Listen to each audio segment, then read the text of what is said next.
प्यारे बच्चों, स्वागत है आपका हमारे इस वीडियो क्लास में, जिसमें आज हम देखेंगे क्लास 9th की मैथ कक्षा 9 की गणित पाठ 1 है संख्या पद्धति। पाठ 1 संख्या पद्धति। संख्या पद्धति क्या होता है इसके बारे में आज हम देखेंगे। इसके परिचय के बारे में जानेंगे, इसमें हमें क्या क्या पढ़ना है और क्या नहीं पढ़ना है। फुल इंट्रोडक्शन देखेंगे, आपको पूरी नॉलेज मिलेगी हमारे इस वीडियो में संख्या पद्धति के बारे में। और आप केवल बस देखते रहिए, बस समझ में तो आएगा, 100% गारंटी है। आप केवल देखते रहिए, बस समझ में आएगा। कक्षा 9 के जो विद्यार्थी हैं उनको फुल नॉलेज मिलेगा, पूरी जानकारी मिलेगी इस वीडियो क्लास में। और यहाँ पे संख्याओं में सबसे पहले आता है प्राकृतिक संख्या। ये जो रिवीजन करा रहे हैं पिछली क्लास का है, आप वहाँ पर भी देख सकते हैं, या फिर यहाँ पे हम एक बार रिवाइज कर दे रहे हैं आपको, अगर आप भूल भी गए हैं तो अच्छी तरीके से आपको याद आ जाएगा। जब पहले हम पढ़ेंगे प्राकृतिक संख्याएं। प्राकृतिक संख्याएं क्या होती हैं? प्राकृतिक संख्या को इंग्लिश में बोलते हैं नेचुरल नंबर। अच्छा, ये होते क्या? नेचुरल नंबर क्या होता है? आप गिनती जानते हैं, आप गिनती की संख्याओं को ही प्राकृतिक संख्या कहा जाता है। गिनती कहाँ शुरू होती है? 1 2 3 4 5 6 डैश डैश डैश, कहाँ तक? अनंत तक। अनंत तक इसी को कहा जाता है प्राकृतिक संख्या। अर्थात हम कह सकते हैं गिनती की संख्याओं को ही प्राकृतिक संख्याएं कहते हैं। ये 1 से शुरू होकर अनंत पर समाप्त होती हैं। सबसे छोटी प्राकृतिक संख्या होती है 1। सबसे छोटी प्राकृतिक संख्या 1 होती है, और सबसे बड़ी प्राकृतिक संख्या होती ही नहीं, क्योंकि अनंत कहाँ पे ख़त्म होगा इसकी कोई गारंटी नहीं है। समझ रहे हैं ना? प्राकृतिक संख्या शुरू तो 1 से होती है, लेकिन ख़त्म कहाँ पे होगी इसकी कोई गारंटी नहीं है। अनंत तक होती हैं ये संख्याएं, अनंत तक होती हैं। समझ रहे हैं ना? तो इसकी परिभाषा क्या लिखेंगे? गिनती की संख्याओं को ही प्राकृतिक संख्या कहते हैं। गिनती की संख्याओं को ही प्राकृतिक संख्याएं कहते हैं। अब भाई गिनती, काउंटिंग नंबर तो सब जानते होंगे, ऐसा कोई है नहीं जो गिनती ना जानता हो। जो गिनती की संख्या होती है उसको कहते हैं प्राकृतिक संख्याएं कहते हैं। ये 1 से, जैसे एग्जांपल भी दे दीजिए, जैसे कैसे हो सकता है? 1 2 3 कहाँ तक? अनंत तक। यही चीज़ जो हम लिखवाएं ये आपको एग्जांपल हो जाएगा। अब बात करें कि सबसे छोटी प्राकृतिक संख्या का होगा, स्मॉलेस्ट नेचुरल नंबर। तो सबसे छोटी प्राकृतिक संख्या हो जाएगा आपका 1 हो जाएगा। क्या हो जाएगा? 1 हो जाएगा। सबसे छोटी प्राकृतिक संख्या हो जाएगी 1। अब बात करें कि सबसे बड़ी प्राकृतिक संख्या होगी। सबसे बड़ी, ये इम्पॉर्टेंट है, अधिकांश लोग यही पूछते हैं कि सबसे बड़ी प्राकृतिक संख्या बताओ। तो आप जानते हैं सबसे बड़ी प्राकृतिक संख्या होती ही नहीं।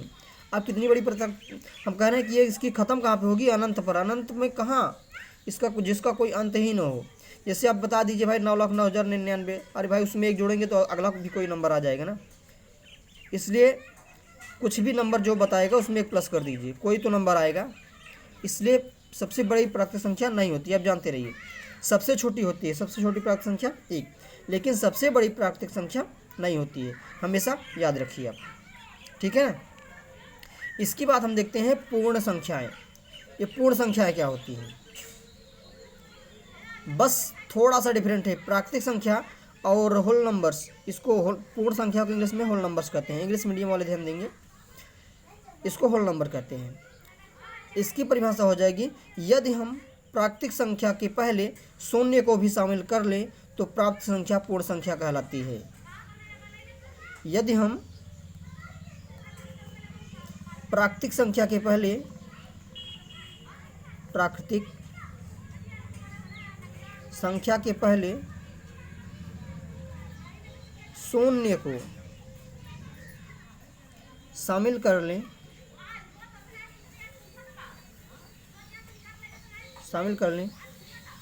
तो प्राप्त संख्याएं पूर्ण संख्याएं कहलाती हैं, पूर्ण संख्याएं कहलाती हैं। समझ रहे हैं ना? प्राकृतिक संख्या कहाँ शुरू होती है? 1 2 3 4 5 कहाँ तक? अनंत तक। अब इसी के पहले अगर हम 0 लगा दें, ध्यान दीजिएगा, प्राकृतिक संख्या में शून्य नहीं था, लेकिन इसके पहले अगर 0 लगा दें तो इसका नाम चेंज हो जाएगा। इसी को बोलेंगे हम पूर्ण संख्याएं। क्या बोलेंगे? पूर्ण संख्याएं। तो आप लोग याद रखिए, प्राकृतिक संख्या के पहले शून्य को शामिल कर लेने पर बनी प्राप्त संख्या पूर्ण संख्या कहलाती है, पूर्ण संख्या कहलाती है। सबसे छोटी पूर्ण संख्या बात करें अगर हम, सबसे छोटी पूर्ण संख्या का है? शून्य है, 0 है। सबसे छोटी पूर्ण संख्या शून्य है, स्मॉलेस्ट होल नंबर्स 0। लेकिन सबसे बड़ी शून्य, सबसे बड़ी पूर्ण संख्या ये भी नहीं होता, होती ही नहीं होती। इसका भी आंसर हो जाएगा नहीं होती। तो सबसे बड़ी प्राकृतिक संख्या नहीं होती, सबसे बड़ी पूर्ण संख्या होती ही नहीं, ये याद रखेंगे आप लोग। इसके बाद पढ़ते हैं पूर्णांक के बारे में, इंटीजर्स, इसको इंग्लिश में बोलते हैं इंटीजर्स। ये क्या होता है भाई? पूर्णांक। पूर्णांक क्या होता है? आप लोग अब देखिए, इसमें हम 0 को शामिल कर लिए थे, उसमें गिनती को मतलब गिनती रहेगी तो प्राकृतिक संख्या, 0 शामिल कर लेंगे पूर्ण संख्या। अब देखिए, पूर्णांक में हम सभी ऋणात्मक संख्याएं, 0 और धनात्मक संख्याओं को शामिल कर लेने पर बनी संख्या पूर्णांक कहलाती है। जैसे यहाँ पे देखिए, हम लिख दें 0, इधर 1 2 3 कहाँ तक? अनंत तक। इधर क्या हो जाएगा? -1 -2 -3 कहाँ तक? अनंत तक, इनफाइनाइट तक। अब देखिए, सभी ऋणात्मक संख्याएं, शून्य और धनात्मक संख्याओं का समूह जो होगा, जो समूह का ग्रुप, उसको बोलेंगे हम इंटीजर्स। पूर्ण संख्या में नेगेटिव नंबर्स नहीं था, ऋणात्मक संख्या नहीं था, और प्राकृतिक संख्या में केवल धनात्मक संख्या था, 0 नहीं था। लेकिन पूर्णांक में क्या होगा? 0 भी हो जाएगा, ऋणात्मक संख्या भी हो जाएगा और धनात्मक संख्या भी हो जाएगा। इसकी परिभाषा में क्या लिखेंगे हम? सभी धनात्मक संख्याएं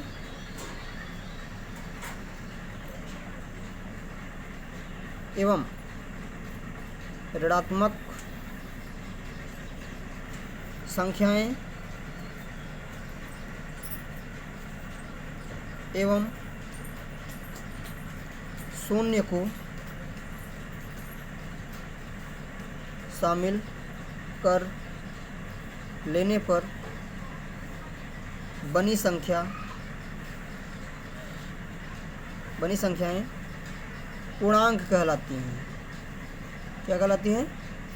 पूर्णांक कहलाती हैं।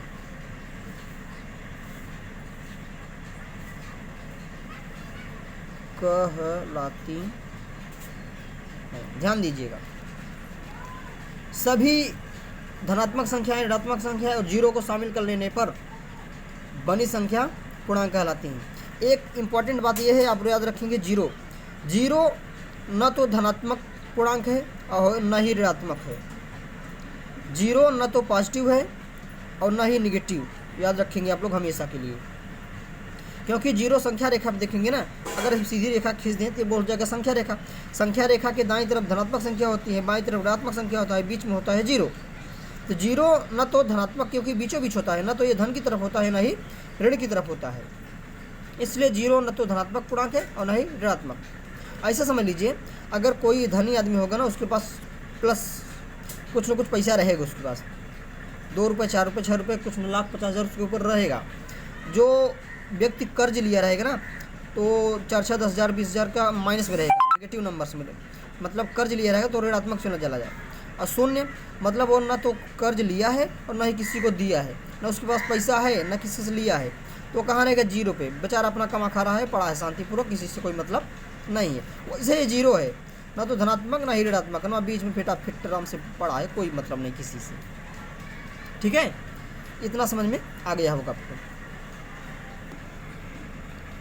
यदि आपसे पूछा जाए कि सबसे छोटा पूर्णांक बताइए, सबसे छोटा पूर्णांक बताइए, तो याद रखिए सबसे छोटा पूर्णांक होता ही नहीं, क्योंकि ये कहाँ तक खत्म हो कोई पता गारंटी है। आगे -3 -4 -5 -6 -7 -8 आज से अनंत तक आता जाएगा। इधर जाएंगे तो 1 2 3 4 5 6 7 8 9 10 11 12 इधर भी आता बढ़ता जाएगा। तो न इधर कोई अंत है इसका, न ही इधर कोई अंत है। समझ रहे हैं ना। तो न सबसे छोटा कोई पूर्णांक होता है, न ही सबसे बड़ा कोई पूर्णांक होता है। ये याद रखेंगे आप लोग। जीरो अगर पूछा जाए ऐसा पूर्णांक बताइए, न तो धनात्मक हो न ही ऋणात्मक हो, आप खट से बताएंगे बेटा राम जीरो है वो। इसके बाद हम देखते हैं अभाज्य संख्याएं। अभाज्य संख्याएं, इसको इंग्लिश में बोलते हैं प्राइम नंबर्स। क्या बोलते हैं? Prime numbers. अभाज्य संख्या क्या होती है ये समझ लीजिए। ऐसी संख्याएं जो किसी भी नंबर से न कटे, किसी भी संख्या से न कटे, केवल स्वयं से कटे या फिर एक से कटे, इसके अलावा किसी से भी न कटे, उसको बोलते हैं अभाज्य संख्याएं। जैसे हो जाएगा 2 3 5, और ये भी ध्यान देंगे कि धन संख्याएं धनात्मक होंगी, ऋणात्मक नहीं। 3 2 3 5 7 11 13 17 19, कहाँ तक? अनंत तक ये भी रहेगी। इसका भी कोई थोड़ी है कहाँ तक जाएगा, कहाँ तक नहीं जाएगा, कौन संख्या कब कटेगी। इसका परिभाषा क्या होगा? ऐसी संख्याएं जो किसी भी संख्या से न कटे, केवल स्वयं और एक को छोड़कर। इसकी परिभाषा क्या लिखेंगे? ऐसी संख्याएं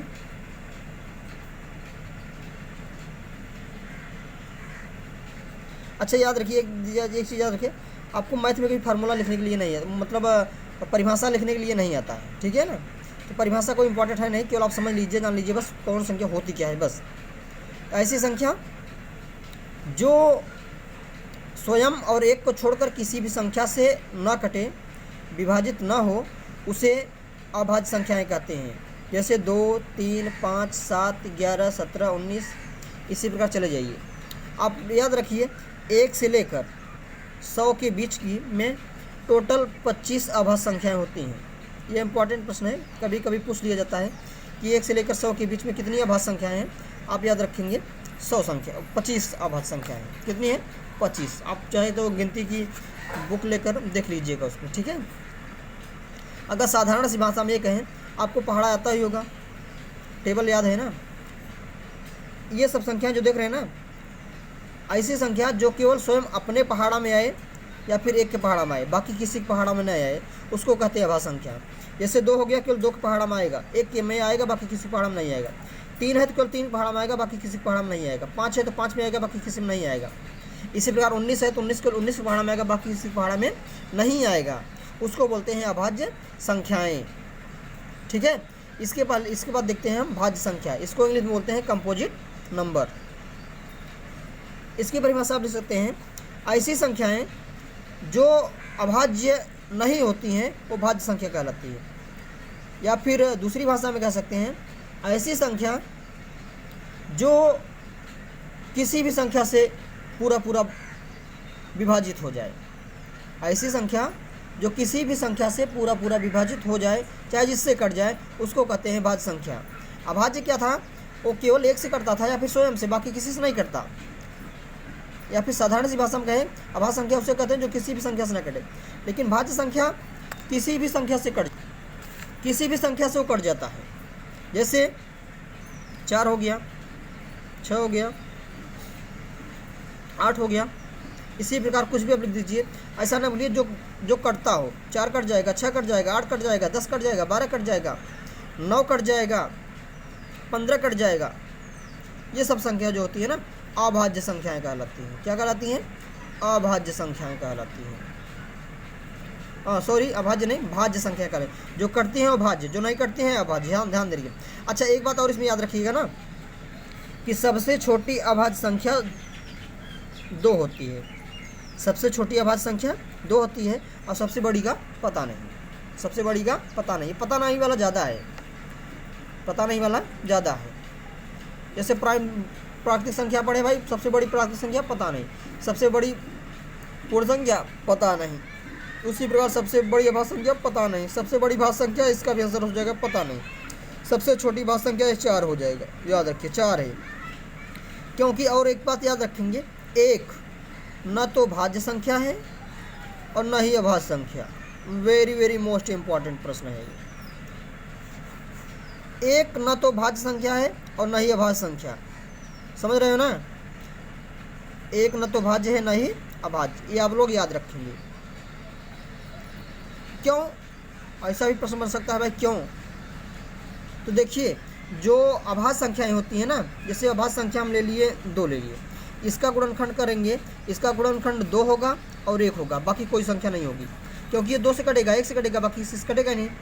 और कोई अभाज्य संख्या ले लीजिए, जैसे मान लीजिए हम ले 11, ये 11 से कटेगा और 1 से कटेगा, बाकी किसी से कटेगा नहीं, समझ रहे हैं ना। और कोई भाज्य संख्या ले लीजिए, जैसे 4 ले रहे हैं, ये संख्या 1 से कटेगा, 2 से कटेगा, 1 से कटेगा, 2 से कटेगा और किससे कटेगा, ये 4 से कटेगा, समझ रहे हैं। तो इसको क्या ले सकते हैं, 1 गुणते 2 गुणते 2, मतलब इसका अगर अभाज्य गुणनखंड करेंगे 2 ही प्राप्त होगा, इसका अभाज्य गुणनखंड 2 ही प्राप्त होगा, इसका अभाज्य गुणनखंड देख रहे हैं 2 कितना हो गया, 1 2 3 हो गया। और कोई भाज्य संख्या ले लीजिए, सिर्फ ले लिए हम 12, इसका भाज्य संख्या हो जाएगा 1 गुणते 2 गुणित 3, 3 दूना 6, 6 दूनी 12, इतना हो जाएगा। इसमें देखिए 1 2 3 4 आ गया। कहने का मतलब यह है कि जो भाज्य संख्याएं होती हैं उनका गुणनखंड 2 या 2 से अधिक होता, मतलब 3 या 3 से अधिक होता है, कम से कम 3 रहेगा या फिर 3 से अधिक रहेगा।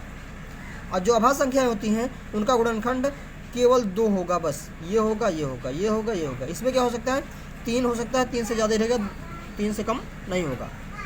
वैसे 1 देख लीजिए ना, 1 किससे कटेगा, इसको 1 करते जाइए आप, इसका अभाज्य गुण करते जाइए आप, अनंत तक करते जाइए, 1 गुणते 1 गुणते 1 गुणते 1, मतलब ये इतना फिक्स, इसका कोई फिक्स गारंटी नहीं है, न 3 से कम है, 3 से ज़्यादा भी हो सकता है, 3 से कम भी हो सकता है, चाहे जितना 1 लिख दीजिए भाई, 1 में 1 पूरा करेंगे 1 ही प्राप्त होगा ना। इसलिए 1 न तो भाज्य संख्या है न ही अभाज्य संख्या है, समझ रहे हैं। एक बार फिर से देख लीजिए, जो भाज्य संख्याएं होती हैं उनका गुणनखंड 3 या 3 से अधिक होता है, अभाज्य गुणनखंड केवल 2 होता है बस। एक वो संख्या स्वयं रहेगी, जो संख्या रहेगी 1 होगा 1, ठीक है। इसके बाद होता है परिमेय संख्या, यही इम्पॉर्टेंट है, यहीं से कक्षा 9 का टॉपिक स्टार्ट होता है। इसको इंग्लिश में बोलते हैं रेशनल नंबर, क्या बोलते हैं, रेशनल नंबर्स, इसको इंग्लिश बोलते हैं रेशनल। यहीं से स्टार्ट होता है कक्षा 9 का टॉपिक, परिमेय संख्या। और परिमेय संख्या क्लास 7 से ही स्टार्टिंग है, कक्षा 7 से स्टार्टिंग है, आप लोग पढ़े भी होंगे, लेकिन यहाँ पे एक बार फिर से रिपीट कर दें ताकि आपको ना जब हम एक्सरसाइज स्टार्ट करें एकदम बिल्कुल एकदम आसान भाषा में समझ में आए। और इतना बढ़िया समझा दे रहे हैं आपको ना, हमें तो नहीं लगता है कि कोई टीचर आपको इस तरीके से समझाया होगा। फिर यार चलिए आगे देखिए, परिमेय संख्या, परिमेय संख्या, परिमेय संख्या क्या होता है, इसको इंग्लिश में रेशनल नंबर बोलते हैं। परिमेय संख्या ऐसी संख्याएं जिन्हें हम P/Q को रूप में लिख सकें, जहां पर Q का मान 0 के बराबर न हो। ऐसी संख्या जिन्हें हम P/Q के रूप में लिख सकें और जहां पर Q का मान 0 के बराबर न हो। जैसे हो गया 3/4, 6/10, 8/9, ये सब क्या है, प्राकृतिक संख्याएं हैं। -3/8, -5/6, ये सब निगेटिव नंबर भी हो सकता है, ठीक है। ये सब प्राकृतिक संख्याएं हैं, प्राकृतिक नहीं, सॉरी, परिमेय संख्याएं हैं। क्या है, परिमेय संख्याएं हैं, ध्यान दीजिएगा। लेकिन अगर हम ऐसा लिख दें कि 5/0, ओहो, देखिए भाई यहाँ पे हम कह रहे हैं कि Q का मान 0 नहीं होना चाहिए, लेकिन ये सर्वा 0 हो गया। क्या हो गया, 0 हो गया। ये क्या है, परिमेय संख्या नहीं होगा आपका, ध्यान दीजिएगा, ये परिमेय संख्या नहीं होगा। अगर किसी भी संख्या का हर, अच्छा ये जानते हैं ऊपर वाले को अंश कहते हैं, नीचे वाले को हर कहते हैं। इसको इंग्लिश में बोलते हैं न्यूमरेटर, इसको कहते हैं डिनोमिनेटर। अगर डिनोमिनेटर 0 हो गया तो वो रेशनल नंबर नहीं होगा, वो रेशनल नंबर नहीं होगा, समझ रहे हैं ना। इस प्रकार से हम कह सकते हैं ऐसी संख्या जिन्हें P/Q के रूप में लिख सकें, जहाँ पर Q का मान 0 ना हो, उसे हम परिमेय संख्या कहते हैं। अच्छा, परिमेय संख्या बनता किससे है? पूर्णांकों से। किससे बनता है? पूर्णांक से। ये बात याद रखिएगा, जहाँ पर पी और क्यू, पी क्यू पूर्णांक है। क्या है? पूर्णांक। ये पूर्णांक क्या होता है? माइनस प्लस दोनों संख्या हो सकती है ना। जैसे आप देखिए, प्लस वाली संख्या थी, माइनस वाली संख्या हो गई, पूर्णांक हो गया। परिभाषा कैसे लिखेंगे? हम बोल दे रहे हैं, आप लोग लिख लीजिएगा, कॉपी में नोट कर लीजिएगा। ऐसी संख्याएं जिन्हें हम पी बटा क्यू के रूप में लिख सकें उन्हें परिमेय संख्या कहते हैं, जहां पर क्यू का मान शून्य नहीं होना चाहिए और पी और क्यू पूर्णांक होते हैं। ऐसी संख्या जिन्हें हम पी बटा क्यू के रूप में लिख सकें जहाँ पर Q is not equal to 0 परिमेय संख्या कहलाती है। ठीक है, समझ रहे हैं ना? थोड़ा एक प्रश्न और बनता है इसमें ना, जो इम्पोर्टेंट है। कभी कभी लोग पूछ लेते हैं ना कि भिन्न और परिमेय संख्या में क्या अंतर है। भिन्न भी शुरू ऐसे ही होता है, ये ऐसे होता है, ये ऐसे होता है। भिन्न और परिमेय संख्या में क्या अंतर है? भिन्न भी ऐसे होता है, 3/4 ये भिन्न भी है, परिमेय संख्या भी है। लेकिन आप लोग ध्यान दीजिए, अगर धनात्मक परिमेय संख्या होता है ना, उसी को कहते हैं भिन्न। जैसे ये भिन्न भी है, परिमेय संख्या भी है, ये भिन्न भी है, परिमेय संख्या भी है। भिन्न है, परिमेय संख्या दोनों होगा। ये परिमेय संख्या है, भिन्न है, दोनों है। लेकिन ये परिमेय संख्या तो है लेकिन भिन्न नहीं है। ध्यान दीजिएगा, क्योंकि ऋणात्मक है ना, ये पूर्णांकों से मिलकर बना होता है, और जबकि जो भिन्न होती हैं वो प्राकृतिक संख्याओं से मिलकर बना होता है। आप ये कह सकते हैं कि सभी धनात्मक परिमेय संख्याएं भिन्न होती हैं। समझ गए? आप एक मोस्ट इम्पॉर्टेंट बात समझ रखिए कि सभी परिमेय संख्याएं भिन्न होती हैं, लेकिन सभी भिन्न परिमेय संख्याएं नहीं होती हैं। समझना है? क्योंकि धनात्मक जो होगा वो भिन्न भी होगा, परिमेय संख्या हो गया, भिन्न भी हो गया, परिमेय संख्या भी हो गया, भिन्न भी हो गया, परिमेय संख्या भी हो गया। लेकिन अगर ऋणात्मक रहेगा तभी परिमेय संख्या, तभी परिमेय संख्या। लेकिन ये भिन्न नहीं है, भिन्न नहीं है, लेकिन ये सब भिन्न है, परिमेय संख्या दोनों है। ठीक है ना? आगे देखिए, अपरिमेय संख्या है, इसको बोलते हैं irrational number. Irrational number, irrational number इसको बोलते हैं, अपरिमेय संख्या। इसकी परिभाषा, ऐसी संख्याएं जो परिमेय नहीं होती हैं वो अपरिमेय कहलाती हैं। अर्थात ऐसी संख्या जिन्हें हम p बटा क्यू के रूप में प्रदर्शित नहीं कर सकते हैं उन्हें अपरिमेय संख्या कहते हैं। जैसे आप ले लीजिए √2 को, √3 को, √5 को, ये सब संख्याएं ना अपरिमेय संख्या होती है। इनको आप p बटा क्यू के रूप में नहीं ले सकते, इनको भिन्न में नहीं बदल सकते हैं। समझ रहे हैं? अब आप सोचते होंगे ना कि ये परिमेय संख्या, इसको हम भिन्न में बदल सकते हैं, तब इसको हम जब भिन्न में दशमलव में बदल सकते हैं, जब दशमलव में बदलेंगे तो p बटा क्यू के रूप में हो जाएगा। बिल्कुल नहीं होगा, ध्यान दीजिएगा। इसका अगर मान निकालें ना, ये समथिंग आता है 0.4142 इस प्रकार से। ये कभी कटेगा ही नहीं, इसी जाता रहेगा, ये कभी कटेगा ही नहीं। समझ रहे हैं ना? ऐसे ही अभी, ऐसे ही अभी। अगर आपको पहचान करना हो कौन संख्या प्राकृतिक है, कौन अप्राकृतिक, कौन आपको पहचान करना है कौन संख्या परिमेय है, कौन अपरिमेय है ना, आप सीधा अंदाज ठीक देखिएगा ना कि ऐसे संख्या जो अभाज्य संख्या होगी और रूट के अंदर बंद होगी, ऐसी संख्या जो अभाज्य होगी और रूट में होगी उसको कहेंगे अपरिमेय संख्या। जैसे 2 क्या था? ये अभाज्य संख्या है, किसी से नहीं कटेगा, रूट के अंदर बंद है, अपरिमेय हो गया। 3 भी अभाज्य संख्या है, रूट के अंदर बंद है, अपरिमेय हो गया। 5 भी इसी प्रकार कोई भी संख्या है, अगर वो संख्या अभाज्य होगी, रूट के अंदर बंद होगा, वो अपरिमेय संख्या कहलाएगा। और देखिए, जैसे हम ले लिए 34 ले लिए, जैसे हम ले लिए 34 ना। अब इसको ध्यान से देखिएगा, ये तो भाई रूट के अंदर है लेकिन ये भाज्य संख्या है। अब आप कहेंगे कि ये भी अपरिमेय है, ये परिमेय कह देंगे, ये परिमेय है, क्या कहेंगे? परिमेय। लेकिन एक बात ध्यान दीजिएगा, इसका गुणनखंड कर दीजिए, गुणनखंड करेंगे ना 2 × 17 आएगा। गुणनखंड करने के बाद अगर उसमें अभाज्य संख्या आ गया, समझ लीजिए ये भी हो जाएगा अपरिमेय। खूब अच्छी तरह समझिएगा, अगर संख्या भाज्य हो उसका गुणनखंड करने पर उसमें अभाज्य संख्या आ गई तो वो टोटल हो जाएगा अपरिमेय संख्या हो जाएगा। समझ रहे हैं ना? क्योंकि ये भी अपरिमेय है, ये भी अपरिमेय है, क्या हो जाएगा? अपरिमेय हो जाएगा। अब इसके बाद आता है वास्तविक संख्याएं। क्या आता है? वास्तविक संख्याएं, रियल नंबर्स, इसी को इंग्लिश में बोलते हैं, इंग्लिश मीडियम वाले ध्यान देंगे।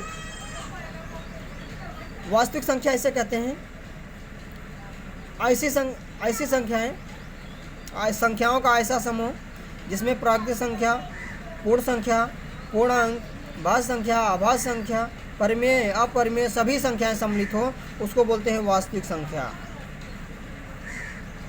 लिख सकते हैं सभी संख्याओं का समूह, सभी संख्याओं का समूह, संख्याओं का समूह वास्तविक संख्या कहलाता है,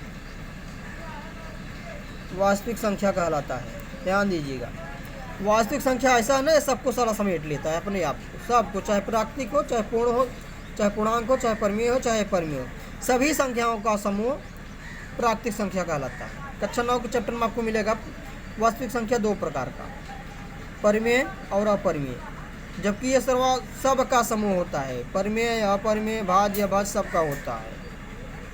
लेकिन 9th की क्लास में देखेंगे यही मिलेगा आपको। अगर पूछा जाए 3 वास्तविक संख्या है, बिल्कुल है। 3 संख्या अभाज्य है, बिल्कुल है। 3 संख्या विषम है, बिल्कुल है। अच्छा, सम विषम आपको नहीं बताएं, थोड़ा भी समझा देते हैं, यही समझ लेते हैं, कहाँ समझा देंगे आपको। देखिए, ऐसी संख्या जो 2 से कट जाती है ना, उसको सम संख्या कहते हैं। जो 2 से नहीं कटती हैं वो विषम संख्या हो जाती है। जैसे यहाँ आपको समझा देते हैं, जैसे हमें पूछे कि 4 ये सम संख्या है, 8 सम संख्या है, 9 ये सम संख्या नहीं है, क्योंकि ये 2 से कटेगा ही नहीं। ये 2 से कटेगा, ये कटेगा, लेकिन ये नहीं कटेगा। ये क्या हो जाएगा? विषम संख्या हो जाएगा। समझ रहे हैं ना, ये विषम संख्या हो जाएगा। अर्थात आप याद कर लीजिए, जो संख्या 2 के पहाड़ा में आता है ना, उसको सम संख्या कहते हैं। जो 2 के पहाड़ा में नहीं आता है ना, उसको विषम संख्या कहते हैं। जैसे हम दे दिए ये, आप कहेंगे 2 के पहाड़ा यहाँ तक तो होता ही नहीं, तो आप ना इकाई वाला अंक देखिए, बस इकाई का अंक, ये लास्ट वाला अंक 6 है ना, 6 2 के पहाड़ा में आएगा, ये हो जाएगा सम संख्या। नहीं आए तो विषम संख्या।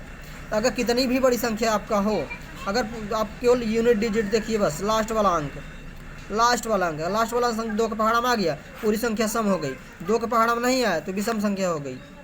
समझ रहे हैं ना, क्योंकि लास्ट में अगर 6 2 4 6 8 0 होगा तो 2 से 2 कटना ही है इसको। 2 से कटेगा तो सम, नहीं कटेगा विषम। आगे देखते हैं वास्तविक संख्याएं और उनके दशमलव प्रसार, real number and their decimal expression. इसमें पहले देखते हैं शांत दशमलव। शांत दशमलव क्या होता है भाई, देखिएगा, शांत दशमलव। अच्छा, शांत दशमलव क्या होता है, देखिए भाई, इसमें खूब अच्छी तरह देख लीजिएगा। जैसे देखिए, हम कोई भी परिमेय संख्या ले लेते हैं, जैसे मान ले लीजिए हम 2/4 ले लिए, 1/2 ले लिए, मान लीजिए ले लेते हैं ना ये। अब क्या करेंगे, इसको दशमलव में हम बदलेंगे। किस में बदलेंगे? दशमलव में। और दशमलव बदलना आप जानते हैं, क्या करेंगे, भाग का चिन्ह लगाएंगे सबसे पहले, ये अंश को यहाँ लिखेंगे और हर से हम भाग दे देंगे। तो ये भाग कम है, भाग नहीं जाएगा, दशमलव बढ़ाएंगे 0 बढ़ेगा, तो 4 5 20 हो गया। देख रहे हैं ना, यहाँ इसका आंसर आ गया 0.5। ये पूरा आसानी से कट गया ना, मतलब शेषफल क्या हो गया? 0 हो गया। ऐसे अगर इसको बदलेंगे ना, क्या करेंगे, 1 बीच में रहेगा, इससे भाग देंगे, दशमलव बढ़ाएंगे 0, 2 5 10। देख रहे हैं, खूब आसानी से कट गया, शेषफल 0 हो गया। अगर किसी भी परिमेय संख्या को दशमलव में बदलने पर शेषफल 0 प्राप्त हो जाता है तो वो शांत दशमलव हो जाएगा। टर्मिनेटिंग डेसिमल क्या हो जाएगा? शांत दशमलव हो जाएगा, उसे कहते हैं शांत दशमलव। ऐसी परिमेय संख्याओं को दशमलव में बदलने पर यदि शेषफल 0 प्राप्त हो जाता है उसे शांत दशमलव कहते हैं। ठीक है, अब देखिए, बस ये हो गया ही। ठीक है, बस इसमें ज़्यादा है नहीं, दशमलव बदलिए, कट गया तो शांत, नहीं कटा तो हो जाएगा अशांत आवर्ती दशमलव। जैसे हम ले लिए 1/3 ले लिए, 10/6 ले लिए। देखिए, अब क्या करें हम, यहाँ पे 1 है, यहाँ पे 3 है, इसको दशमलव बदलेंगे तो 1 यहाँ लिखा जाएगा, 3 यहाँ लिखा जाएगा, दशमलव बढ़ाइए 0 बढ़ेगा, 3 त्रिका 9, यहाँ आ गया 1, दशमलव है 0 बढ़ा सकते हैं, 3 त्रिका 9, फिर 1 आ गया, दशमलव है 0 बढ़ा सकते हैं, 3 त्रिका 9। अब त्रिका आप करते रहिए जीवन भर, ये कटने वाला नहीं है।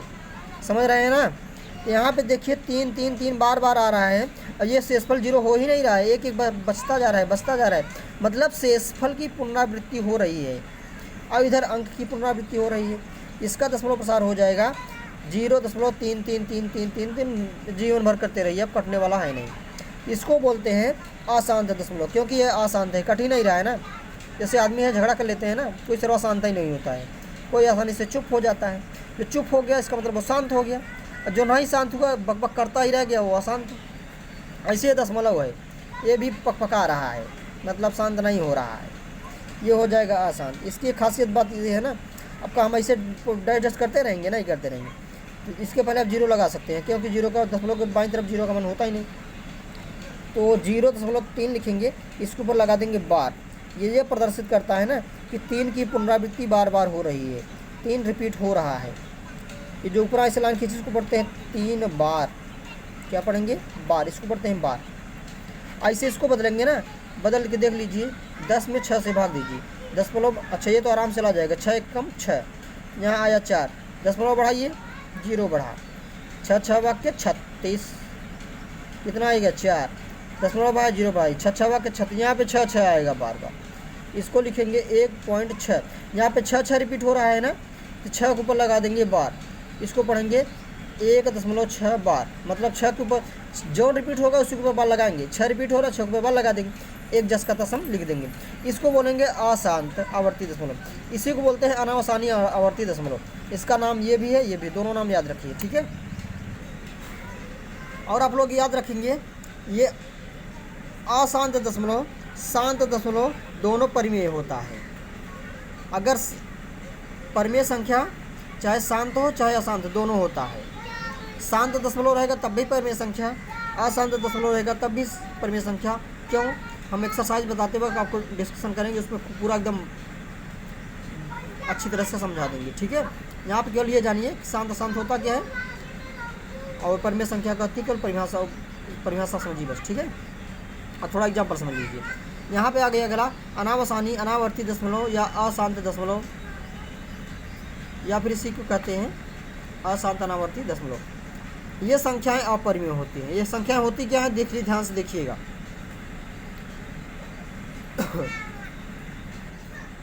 जैसे हम कोई संख्या ले लिए √2, अगर हम इसको बदलेंगे दशमलव में ना,